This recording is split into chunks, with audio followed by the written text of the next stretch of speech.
Berita terkini, pengalaman mantan koruptor di negara animasi mendadak kaya raya setelah bebas dari masa hukumannya. Apakah Anda penasaran? Oke, di sini saya sudah terhubung dengan reporter saya, Agus. Gimana kisah dari mantan koruptor ini, Gus? Ya, di sini kita bersama Pak Yanto, mantan koruptor yang kini sukses kaya raya. Pak Yanto, gimana sih kisah hidup Bapak? Kok bisa tetap sukses walaupun di penjara dan disita harta kekayaannya? Kamu nanya, oke saya jawab. Jadi saya dulu tuh sebenarnya hanya hilaf mas. Saya hilaf karena lagi butuh banget koin nih. Nah disitulah saya punya inisiatif buat minjem dulu tuh dana kartun. Buat keperluan pribadi saya. Awalnya saya mau ngembaliin tuh koin.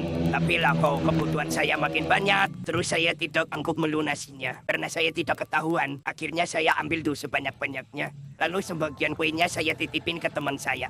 Kalau boleh tahu berapa banyak total koin yang Bapak ambil? Kurang lebih 99 miliar. Wah, jadi miliarder dong. Apakah Bapak tidak takut di penjara dan disita hartanya? Enggak lah, kan sebelum bertindak saya sudah memikirkan dulu strateginya. Ya walaupun awalnya hanya hilaf, tapi saya tuh sudah titipin sebagian koin saya ke teman. Jadi nanti kalau udah bebas kan tinggal diambil dan dibagi hasil. Wah, emang gak ketahuan, Mas? Ya enggak lah, kan udah direncana jauh-jauh tahun sebelum saya ketahuan. Jadi kalau ketahuan kan tinggal bilang kepake buat kebutuhan hidup. Jalan-jalan keluar angkasa, buat check-in, dan lain-lain. Buat jajan doang saya bilangnya habis 100 juta sehari. Padahal kan ke segitu, apalagi kasus lama kan jejaknya udah hilang. Jadi aman lah buat berbohong. Emang Bapak enggak takut di penjara? Ya enggak lah, lagi pula cuma di penjara beberapa tahun. Lagi pula kan fasilitas penjaranya juga elit. Bapak tahu nggak kenapa dari dulu hukumannya gak diberatin?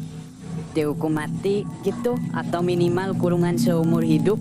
Ya gak mungkin bisa lah. Kalau dihukum mati, nanti siapa yang mau korupsi? Saya korupsi kan karena hilaf. Ditambah lagi pengen ngerasain hidup lebih mewah. Sebenarnya saya juga gak miskin kalau gak korupsi. Tapi cuma hilaf aja. Wajar lah, namanya juga kartun. Oh, jadi karena hilaf. Kalau gitu mau dong jadi pejabat? Jangan mas, dunia politik tuh kejam. Ibaratnya gini, dulu waktu zaman sekolah mas pernah belum tuh kerjasama dengan teman tongkrongan agar saling menutupi kebohongan atau kenakalan agar tidak dimarahi. Kalau semisal ada yang cepuk atau tukang laporan, pasti akan dijauhi sama teman tongkrongan yang rata-rata nakal itu. Bisa diancam dipukulin. Begitu pula di dunia politik animasi. Ancamannya bisa ke nyawa, bahkan keluarga bisa ikutan terancam. Ngerikan? Wah, kejam juga ya. Berarti perlu perlindungan khusus ya buat kartun-kartun yang niatnya baik. Sebenarnya perlu, cuma ya percuma aja mas. Karena ada koin, ada hasil, dimana yang koinnya paling besar, disitulah peluang kemenangan lebih besar.